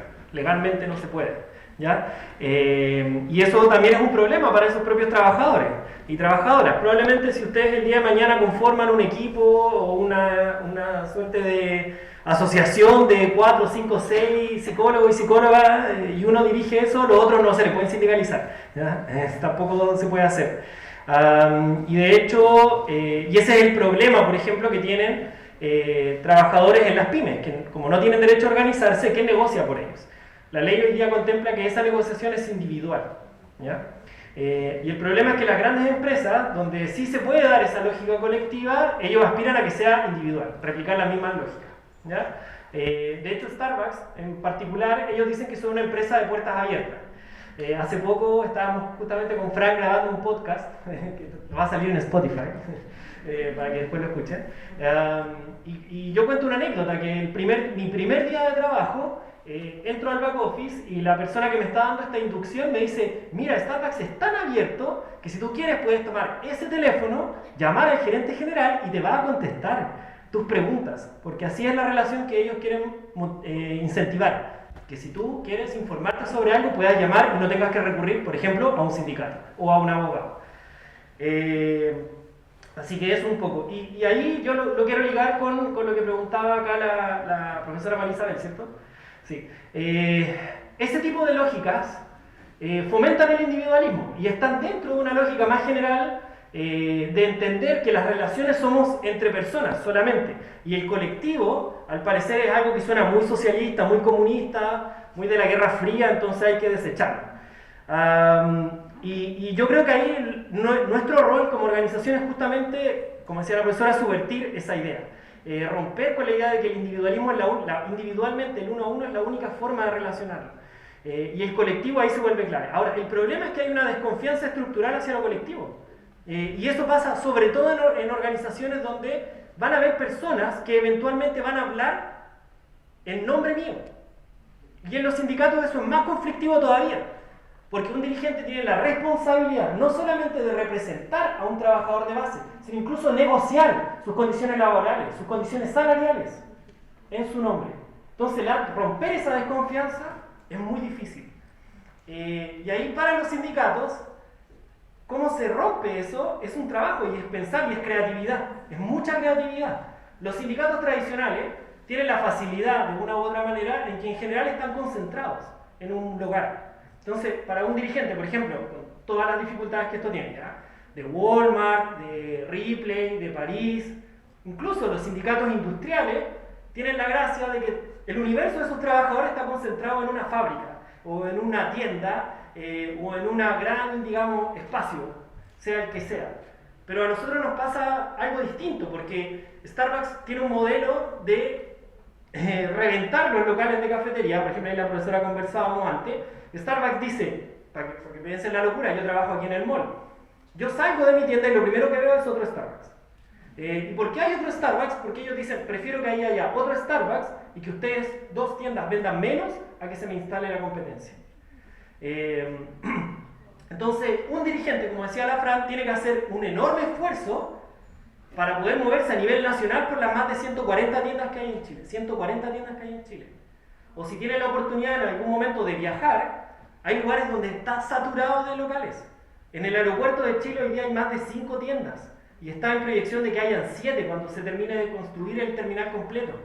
En el aeropuerto de Dallas, en Estados Unidos, hay 17 Starbucks. Se me fue un avión y dijimos, bueno, vamos a conocer el aeropuerto porque ahora no podíamos salir y contamos 17 Starbucks.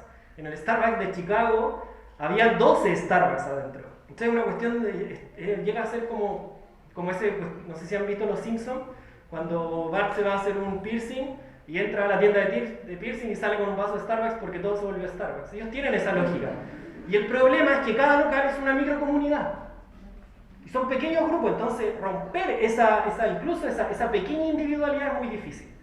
Yo en mi experiencia, yo agradezco la categoría que usaba el profesor de juventud, ya no es solamente los 20 años. Si bien yo entré a Starbucks con 20 años, ya estoy bastante pasadito. Pero cuando volví, después de que me despidieron, seguía siendo joven, tenía como 27 años, pero ya no conocía a esa gente. No los conocía, y menos iba a conocer a la gente que estaba en otros locales. Entonces dije, ya, ¿qué es? ¿Cómo los puedo agarrar? Y lo que hice, esto va a sonar, algunos van a odiarlo, pero empecé a hablar que jugaba LOL. League of Legends. Entonces yo jugaba LOL, y como era relativamente bueno, llegué a diamante, pasaba que el grueso de las personas que jugaban eran bronce, plata, oro. Son tonteras, pero es que esto rompe esa desconfianza. Entonces yo le decía, oye, mira, juguemos, yo te enseño. Entonces jugábamos juntos, y cuando estábamos jugando, jugábamos por Discord o por League of Voice, que es el sistema interno, y yo le hablaba del sindicato. ¿Y eso qué generaba? Primero, que el dirigente no es una persona extraña.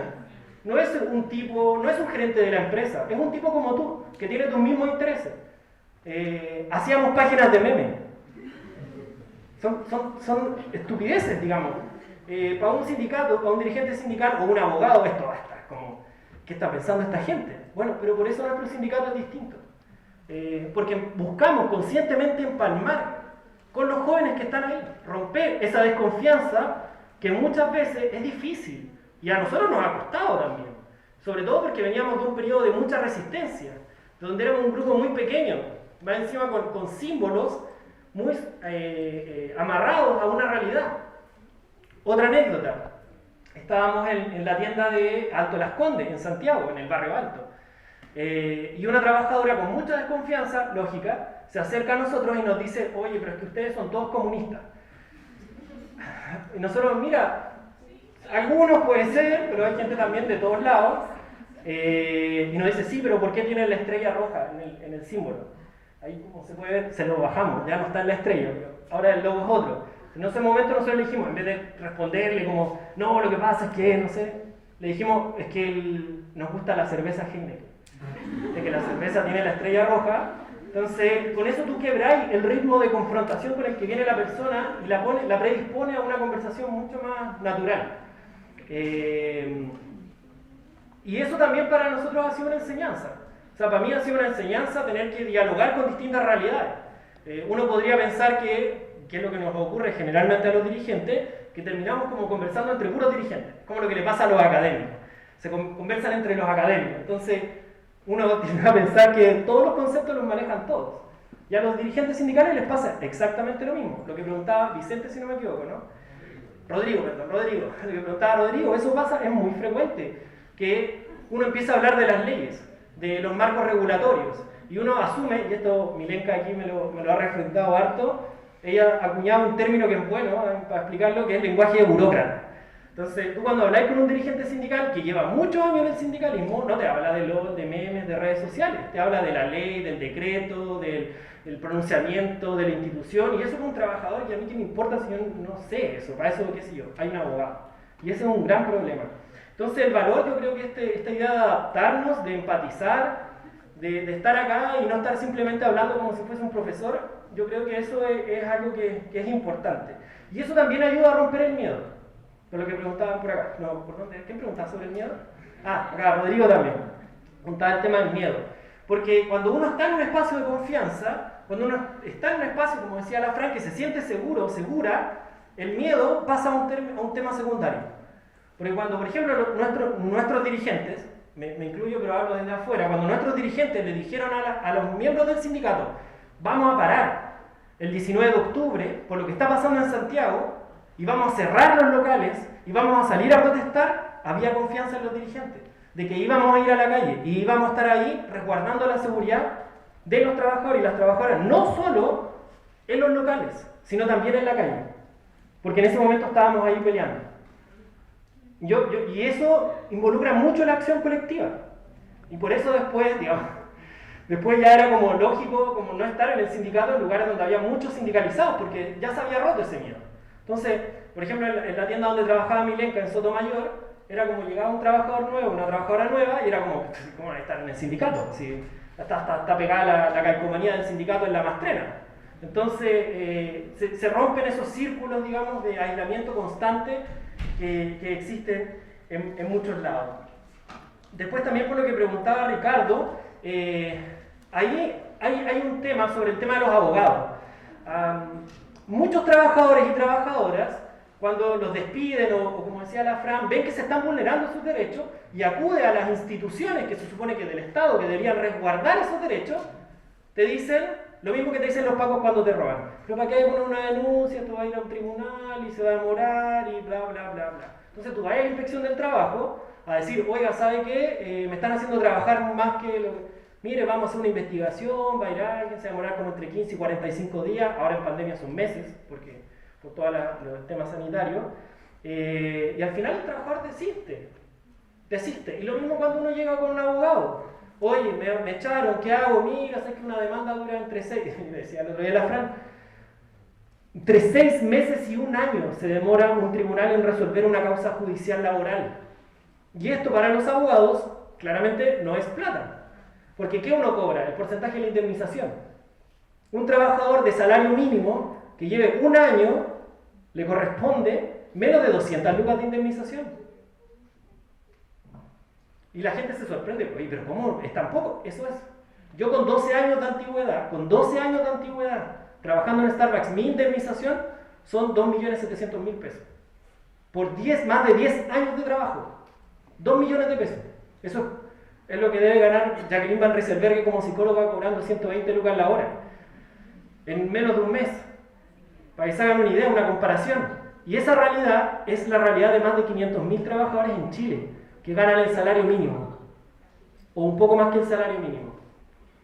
Afortunadamente, para ver el lado positivo, hemos tenido abogados y abogadas que se han predispuesto, digamos, a trabajar en pos de nuestra organización. De hecho, nuestras dos primeras asesorías laborales ni siquiera nos cobraban. Muchas gracias Rafael Carballo y Mónica Fogel, porque trabajaron gratis para el sindicato. Rafael decía que él se estaba ganando el cielo con nosotros. Y después tuvimos 2 abogados, una abogada y un abogado, Gwendolyn Silva, que quizá en algún momento van a escuchar el nombre de ella porque es alguien cercana al gobierno, incluso la estuvieron sondeando para directora del trabajo, pero ahí también ella tuvo una buena colaboración con nuestra organización, y actualmente estamos trabajando con Juan Vergara, que también tiene una muy buena disposición a defender nuestros derechos e incluso a aceptar pegas que no quiere solo porque nosotros se lo decimos. Así que en ese sentido igual ha estado bueno. Volviendo al problema de las redes sociales, por las últimas 2 cosas,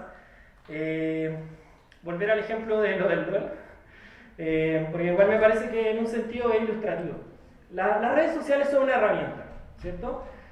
Cuando estallaron las crisis sociales, como decía el profesor, en un contexto muy complejo a nivel internacional, se habló, ustedes son muy jóvenes, pero una vez una revolución en Egipto y en todo el norte de África. Y la salida de los trabajadores, particularmente en Túnez, se le denominó, no sé si se acuerdan, pero la revolución por Twitter, antes de que la comprara Elon Musk. Justamente porque los llamados a movilizaciones se hacían a través de Twitter. Y ahí una pregunta que hizo reflexionar a mucha gente es si las redes sociales pueden sustituir la organización. Y yo creo que no. Para nosotros Instagram, que es la gran plataforma donde hoy día nos manifestamos de una u otra manera, es una herramienta para poder llegar a más personas. Pero no entender, yo creo que hay un problema de las organizaciones sindicales que ven las redes sociales como si fuese un fichero. El antiguo fichero que estaba en las tiendas, o que estaba en las empresas, o que hasta había en los colegios, lo que fuera, hoy día pareciera que se sustituye por las redes sociales. Pero nosotros tenemos otra forma de ver las redes sociales y las consideramos que son formas en el fondo de involucrar a las personas.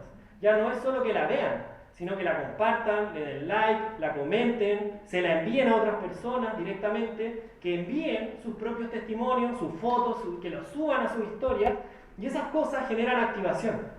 De vuelta, rompen el miedo y crean comunidad o identificación. Ahí el problema que se te genera, y de vuelta, el sindicalismo tradicional, es que las redes sociales también van mutando. Si en el 2010 era Twitter, del 2011 hasta el 2015 por lo menos fue Facebook, de ahí en adelante ha sido Instagram, y ahí está metido medio TikTok. Entonces nosotros en el 2019, decíamos ya, ¿cómo hacemos TikTok? Y es más difícil, porque en TikTok, no sé, muchos de ustedes seguramente deben ver TikTok, y uno dice, ¿qué hago si estoy...? No importa. ¿Qué hacen si estoy viendo TikTok? No voy a decir dónde, en el baño, bueno, viendo TikTok y me sale algo del sindicato. ¿Lo tomo serio? ¿Me lo tomo en serio?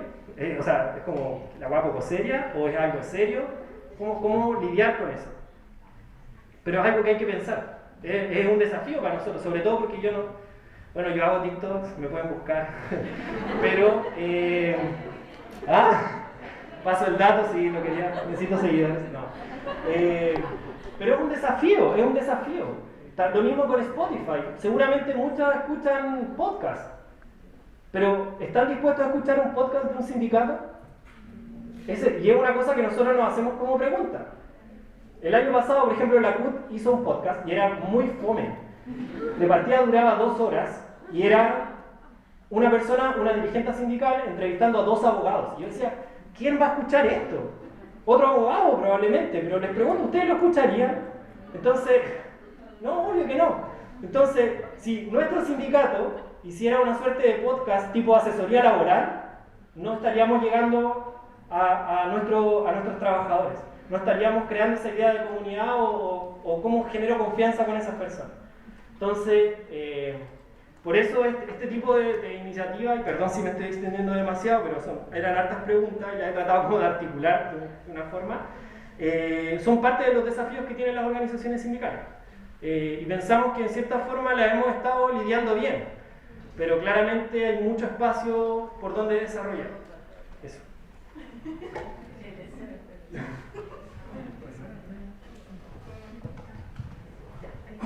Bueno, lo voy a hacer bien cortito porque ya Antonio y la Fran han dicho lo más importante, pero me quedé con una reflexión acerca de, y que también es un poquito de un llamado a atención tal vez, de alguien que está mirando desde afuera, pensando en la pregunta que hizo Rodrigo sobre cómo subvertir el miedo, ¿no? Y qué es lo que es el miedo y su vínculo con lo individualista, ¿no es cierto? Y el sentirse que por los últimos ya generaciones de sus abuelos, sus padres, estamos hablando de mucho tiempo, que se instaló acá esta cultura, ¿no? De decir, bueno, cada uno se rasca con sus propias uñas, ¿no es cierto?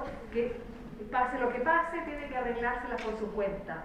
Entonces, subvertir el miedo sí es a través de lo colectivo.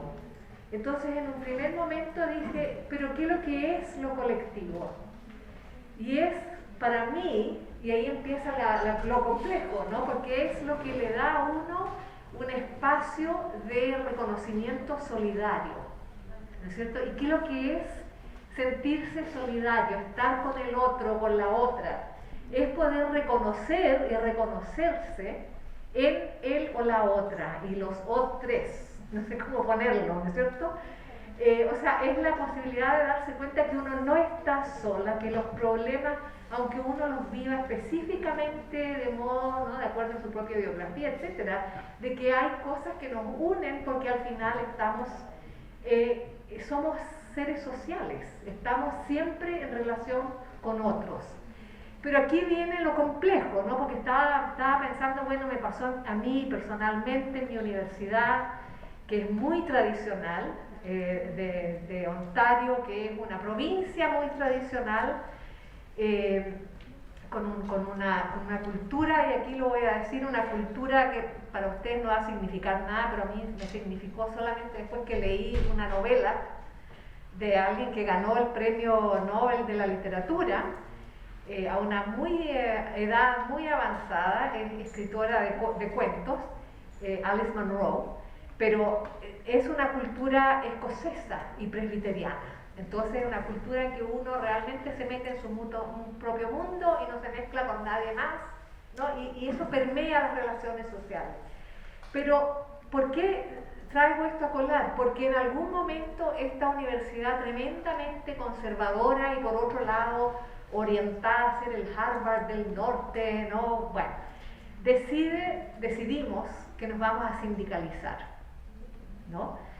Y yo con una situación bien aguerrida ahí, porque bueno, no me siento ni canadiense, tampoco soy chilena, estoy como sentada y como se dice en inglés, on the fence, ¿no? Sentada arriba de la muralla, mirando a los dos lados.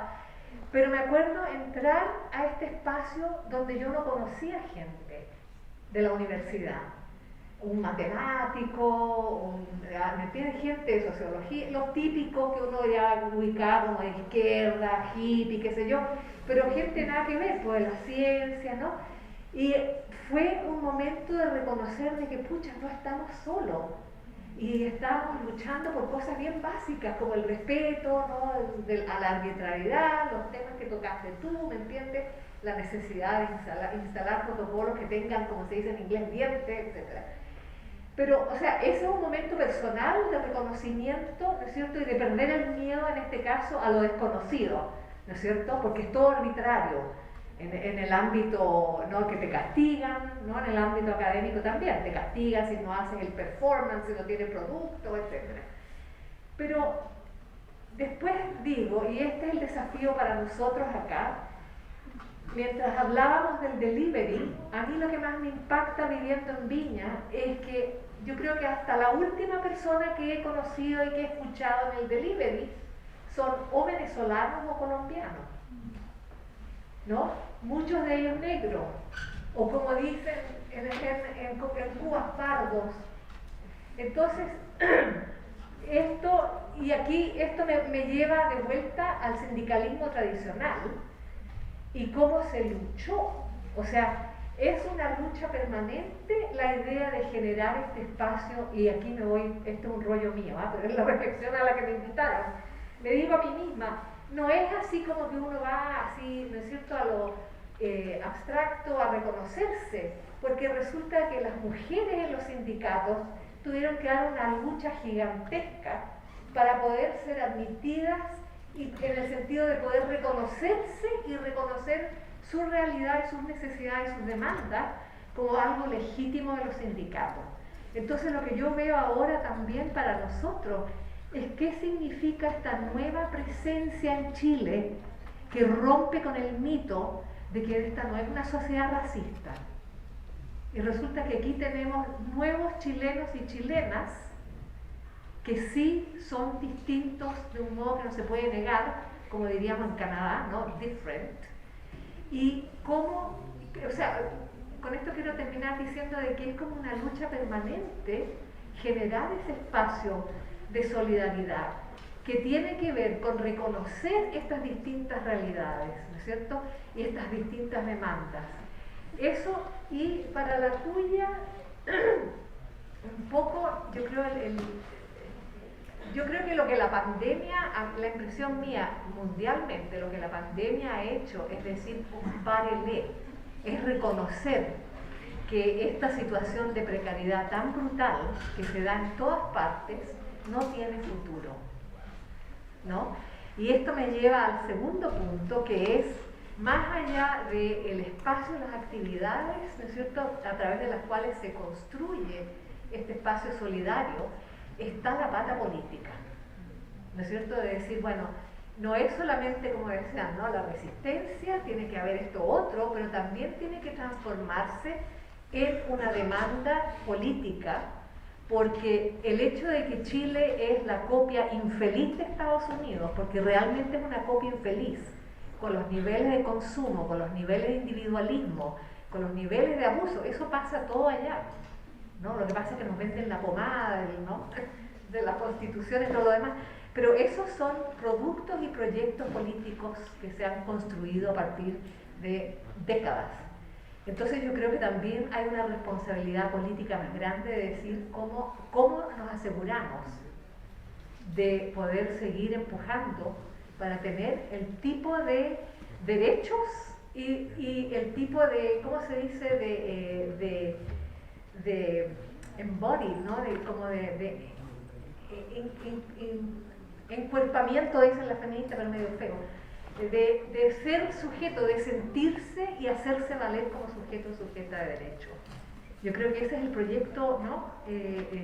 Más grande político de las organizaciones.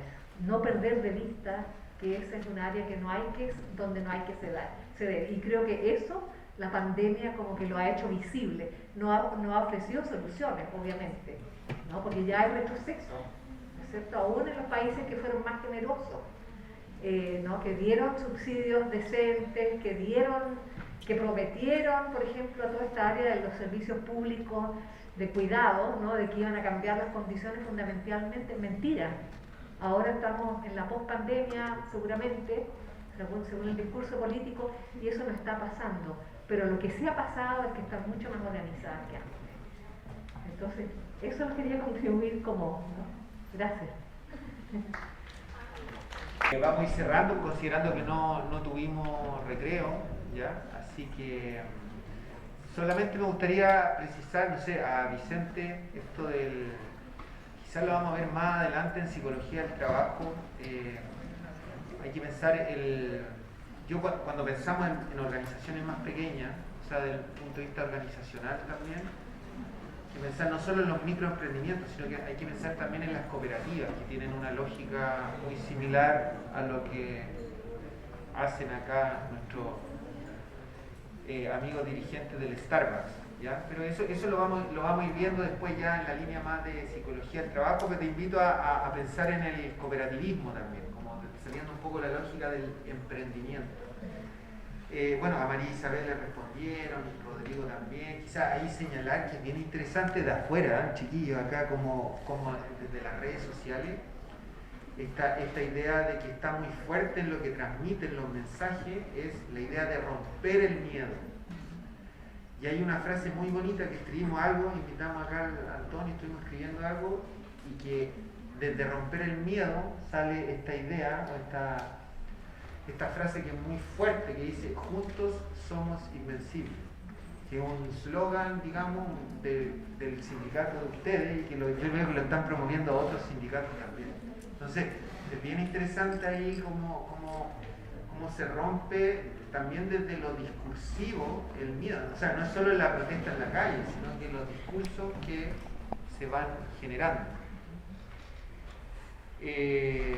Bueno, los demás, a Ricardo yo creo que le respondieron, Camil también, Isidora ahí, y quizás en esta línea de las redes sociales. Yo estoy súper de acuerdo con lo que señalaron de las redes sociales, Antonio, y él hizo un poco una genealogía, o sea, se fue a la historia de la primavera árabe, etc. Pero a mí lo que me interesa en el presente hoy es, y esto no lo digo yo, sino que lo dicen varios cientistas sociales, gente más de la teoría de Torres, un poco esta idea de la Matrix, ¿ya? Yo con lo que están en mi paralelo mismo, la Matrix y las redes sociales, aparte de toda esta fuerza, también son una forma de configurar nuestra realidad social, querámoslo o no. Y como esto fue súper evidente, digamos, yo creo que cuando estábamos en la pandemia, en la fase de confinamiento, cuando la protesta social no podía estar en la calle, cuando está militarizada los espacios públicos, las redes sociales sí tuvieron fuerza y mantuvieron cierta lucha social. Obviamente, como decía Antonio, no es lo mismo, pero hay una forma de expresión social que permite las redes sociales. Y yo creo que como cientista social y como psicólogo, sobre todo la generación de ustedes que está entrando a psicología, hay que estar muy atento con eso, hay que tener una sensibilidad a entender cómo se va configurando nuestra realidad social desde una dimensión que no es corporal física de estar en la calle, pero sí a través de las redes sociales. Y por último, esto del estallido social. Yo creo que esto va de la mano, y este proyecto lo plantea. No es solo el estallido social, es la pandemia también. Y por lo menos en la línea del trabajo, que es la línea en la cual se sitúa esta investigación, trabajo, organizaciones, hay una reconfiguración del mundo del trabajo a partir de la pandemia. La otra vez estaba en un programa que me invitaron y señalé algo que lo quiero recalcar acá también. Desde mi perspectiva, estamos en un tránsito de una sociedad pandémica a una sociedad post-pandémica. Y eso, querámoslo o no, está reconfigurando el trabajo. Es cosa de ver el teletrabajo, por ejemplo. ¿Ya? ¿Cuánta gente ahora no necesita ir a su espacio de trabajo y trabaja, ¿no es cierto? Pero no es solo desde ahí, sino que también de las formas de organización que están haciendo ustedes, desde plantear la lucha de género, desde la disidencia también, que son formas nuevas de cómo se está reconfigurando el trabajo en una sociedad que está en este tránsito. Y el gran desafío de nosotros, y con esto quiero cerrar, es también pensar y preguntarle a ustedes, a los dirigentes, a los jóvenes trabajadores, cómo están, digamos, viendo el futuro del trabajo en una sociedad post-pandémica. Ya, con eso lo vamos a dejar hasta acá. Les damos las gracias, de verdad que...